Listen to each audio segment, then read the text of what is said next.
Assalamualaikum warahmatullahi wabarakatuh.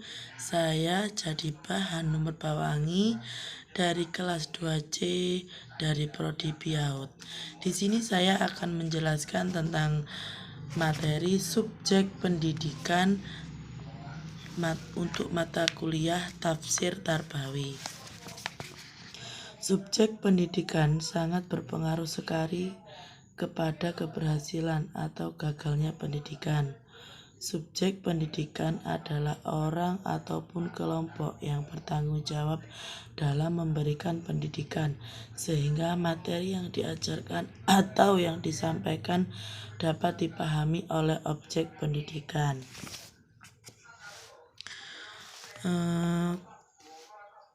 Subjek pendidikan adalah seseorang atau sesuatu yang telah mengajarkan kita ilmu. Seseorang ini bukan hanya seseorang guru, tapi siapapun atau apapun yang dapat mengajari kita. Subjek pendidikan berdasarkan Al-Quran itu untuk yang pertama, subjek pendidikan pada surat Ar-Rahman ayat 1-4.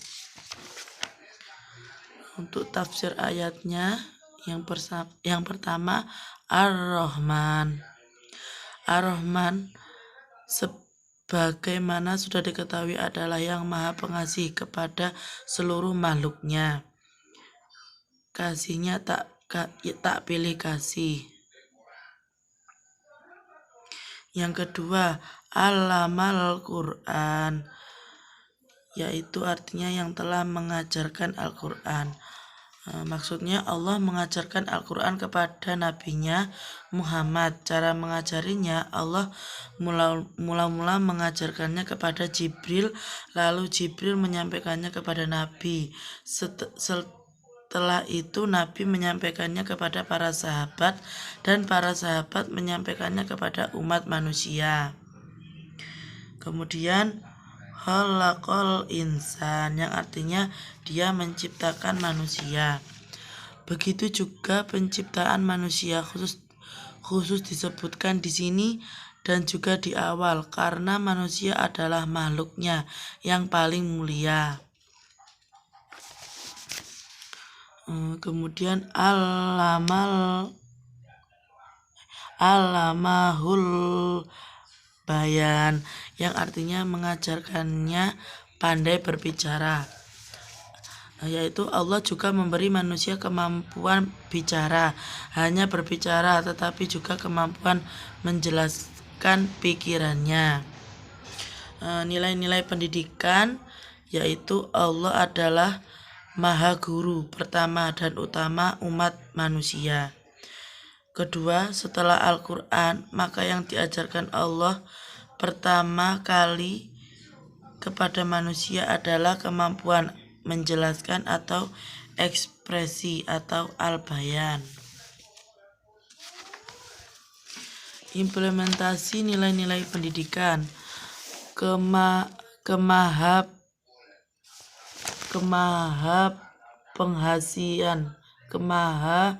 Kemaha-pengasihan Allah dapat ditanamkan dengan menumbuhkan kesadaran bahwa Allah itu maha kaya.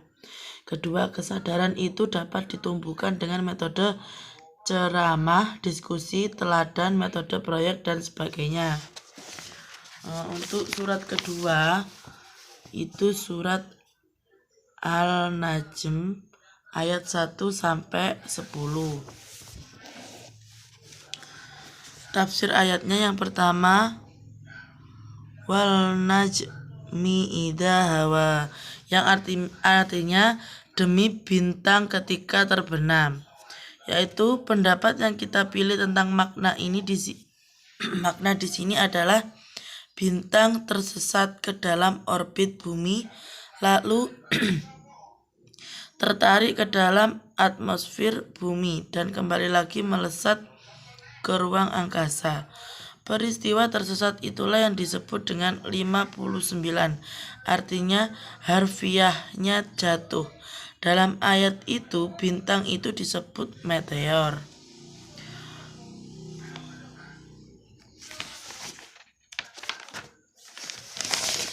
Yang kedua, ma masyalah sohibukum wa ma ghawa, yang artinya kawanmu atau Muhammad tidak sesat dan tidak pula keliru. Yang dimaksud dengan Nabi Muhammad, maksud ayat ini kiranya adalah bahwa bila bintang saja yang sudah ditentukan Allah orbitnya tersendiri bisa tersesat dari orbitnya itu, maka Allah menegaskan bahwa Nabi Muhammad tidak demikian.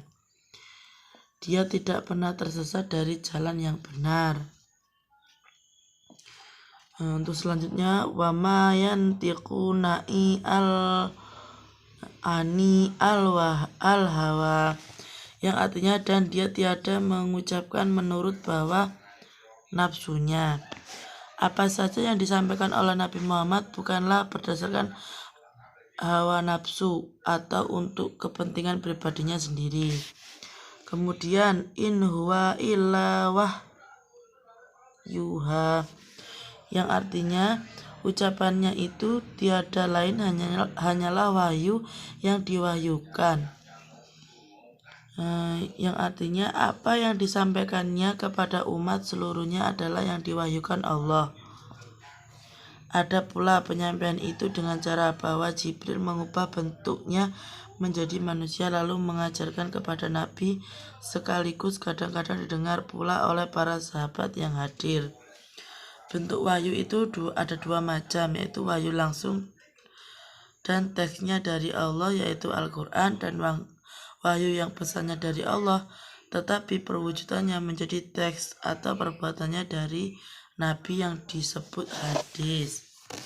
Kemudian walamahu sadhiyu yulquwa, yang artinya yang mengajarinya adalah yang sangat kuat yaitu Jibril.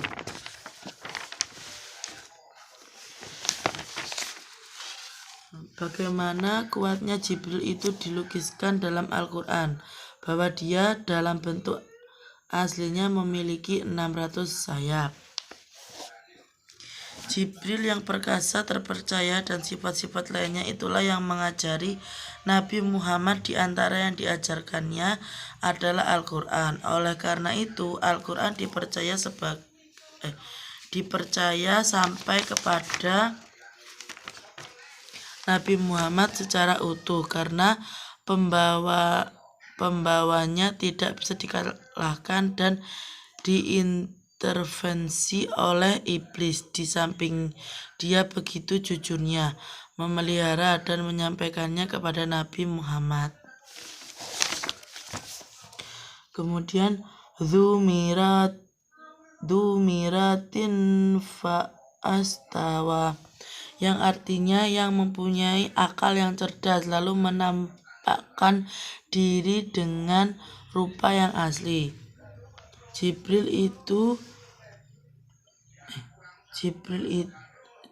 yaitu memiliki kecerdasan, kemampuan profesional, dan tanggung jawab yang hebat. Kemudian wahwa bil ufukil a'la, yang artinya sedang dia berada di ufuk yang tinggi. Jibril itu pada waktu Nabi melihatnya dalam bentuk aslinya tengah berada di ufuk yang tinggi, yaitu di langit. Summa dzana fata zala, yang artinya kemudian dia mendekat lalu bertambah dekat lagi. Begitu jugalah malaikat mendekati Nabi lalu menyelami dirinya dan menguasainya untuk siap menerima wahyu. Kemudian fakana qaba qausabi saini au adna, yang artinya maka jadilah dia dekat sejarak dua ujung busur panah atau dekat lagi. Yaitu adalah jarak ujung busur dengan pertengahannya 2 raus, berarti jarak antara dua ujung busur. Kemudian fa'auha ila abdihi ma auha, yang artinya lalu dia menyampaikan kepada hambanya apa yang telah Allah wahyukan. Jibril lalu mewahyukan kepada hambanya Nabi Muhammad apa yang telah diperintahkannya untuk diwahyukan. Nabi pun menerimanya dengan baik dan langsung terpatri dalam jiwanya. Nilai-nilai pendidikan. Satu, di antara subjek pendidikan atau guru adalah malaikat. Manusia perlu mendekati guru itu untuk memperoleh pesan-pesan ilahina atau ilham darinya dengan cara banyak membaca Al-Quran, merenungkan dan mendekatkan diri kepadanya. Ketiga, berkaca kepada Jibril itu. Maka di antara sifat-sifat yang perlu dimiliki guru adalah kuat fisik dan mental. 2. Cerdas dan memiliki IQ yang tinggi. 3. Memiliki pembawaan dan bakat sebagai guru yang terlihat dalam ucapan, perbuatan, dan tingkah laku. 3. Berusaha mendekatkan diri kepada murid untuk memahami murid dan mendorongnya untuk maju. 3. Menyelami dan mendalami karakter murid dan kesulitan mereka untuk dorong maju sesuai bakat dan minat mereka. Berusaha meningkatkan kemampuan dan profesionalisme keguruan sehingga mampu memasukkan informasi ke dalam lubuk hati dan pikiran murid, memenuhi tuntunan kurikulum dan silabus. Implementasi nilai-nilai pendidikan. 1. Kedekatan dengan malaikat dapat ditempuh dengan hidup suci, zuhud atau tidak terlalu cinta dunia, suka berbuat baik, keteladanan dan sebagainya. 2. Metodenya latihan, pembiasaan, demonstrasi dan sebagainya. Yang ketiga, surat Al-Nahl ayat 43 sampai 44. Tafsir ayatnya, kaum musyrikin Arab tidak percaya bahwa Nabi Muhammad itu seorang rasul.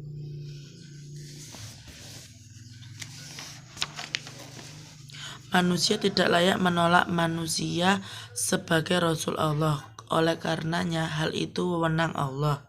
Mereka juga meminta Rasul Allah itu seorang malaikat. Allah langsung menjawab bahwa bila malaikat yang diturunkannya sebagai Rasul, maka riwayat mereka akan tamat. Sebab bila membangkang mereka akan langsung dimusnahkannya.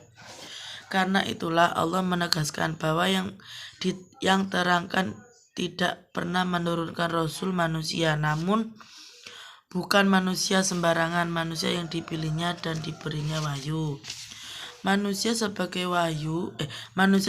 Rasul dalam itu dinyatakan laki-laki, yang menunjukkan bahwa itu seorang laki dan Rasul perempuan. Sebagaimana dinyatakan Al-Quran, ada yang menerima wahyu Ibu Musa, namun wahyu yang kepadanya bukan syariat melainkan perintah untuk menghanyutkan Musa dalam Taha.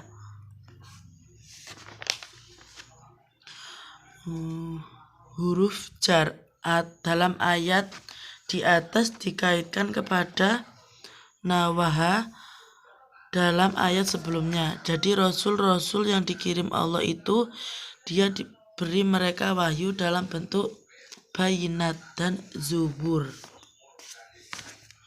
Nabi Muhammad juga Allah beri wahyu lengkap yaitu Al-Quran. Nilai-nilai pendidikannya, bila Nabi atau Rasul tidak ada yang perempuan, guru boleh seorang perempuan. Yang kedua, di antara pendidikan atau guru yang pengetahuannya harus murid. Ketiga, harus memiliki buku-buku pegangan. Keempat, harus profesional. Implementasi nilai-nilai pendidikan. Guru perlu disiapkan secara khusus agar memiliki kompetensi pedagogis, kepribadian, sosial, dan profesional. 2. Pendekatannya ialah pendidikan berasrama. Ketiga, penghargaan terhadap guru harus memadai supaya mereka dapat mencurahkan perhatian sepenuhnya pada tugas. Yang selanjutnya surat Al-Kahf ayat 65-70. Tafsir ayatnya, Nabi Musa diminta oleh Allah untuk menemui seorang hambanya yang sudah diberinya ilmunya, yaitu Nabi Khidir, supaya dia belajar padanya. Konon sebab dia dimintanya belajar pada hambanya yang lebih pandai darinya itu adalah karena dia pernah kesleo lidah. Ketika ditanya siapa yang paling pandai di dunia ini, dia menjawab, saya. Mereka pun bertemu Nabi Khidir sesuai petunjuk Allah, yaitu ketika ikan yang menjadi bakal mereka berarti sudah dimasak, hilang, hidup, dan terjun ke dalam laut, dan baru mereka sadari ketika hendak makan siang. Dalam ayat ini dinyatakan kami telah memberikannya rahmat dari sisi kami dan kami mengajarinya ilmu dari sisi kami. Allah juga mengajarkan kepada Nabi Khidir ilmu dari sisi kami. Dari sisi kami lebih khusus bagi dari sisi kami. Yang dimaksud adalah ilmu laduni. Ilmu laduni adalah ilmu mengenai hakikat yang dia berikan khusus Allah kepada orang suci dan dekat kepadanya. Karena ilmu laduni yang dimiliki oleh Nabi Khidir itulah mengapa Nabi Musa diminta oleh Allah untuk belajar padanya. Nabi Musa meminta kepada Nabi Khidir untuk dapat mengikutinya dalam rangka mempelajari ilmu yang telah dimilikinya, yaitu rusyid. Rusyid adalah kebenaran hakiki. Lawannya adalah ghaib, yang berarti kesalahan. Jadi ilmu laduni adalah ilmu tentang kebenaran hakiki, dan kebenaran hakiki itu sendiri disebut rusyid, pengetahuan. Pertanyaan Nabi Khidir bahwa Nabi Musa tidak akan bisa bersabar mengandung arti bahwa salah satu etika belajar adalah sabar, yaitu tekun, tidak cepat menyerah, tidak cepat mengambil kesimpulan, dan tidak matang dan tahan uji. Alasan Nabi Khidir menyatakan Nabi Musa tidak akan bisa sabar ialah bahwa Nabi Musa belum memperoleh pengetahuan yang cukup mengenai apa yang akan dialaminya. Nabi Musa berjanji akan bersabar atas izin Allah. Artinya dia tidak bisa memastikan bahwa dia akan dapat bersabar, tetapi dapat berusaha sabar sekuat-kuatnya. Nabi Khidir mengizinkan Nabi Musa mengikutinya dengan syarat tidak bertanya mengenai apa yang dialaminya sebelum dia menjelaskannya. Sebagaimana diceritakan berikut, Nabi Musa bertanya tidak sabar untuk tidak bertanya. Nilai-nilai pendidikan minimal 1. Minimal seorang guru itu tidak kolega sendiri. Yang kedua, ilmu seorang guru harus memadai untuk mampu menjalankan tugasnya sebagai profesional. Kedua, ilmu yang lebih tinggi adalah ilmu ilmu tentang hakikat, yaitu apa makna suatu peristiwa empiris untuk masa datang.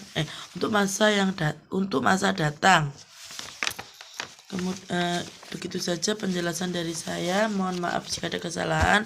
Wassalamualaikum warahmatullahi wabarakatuh.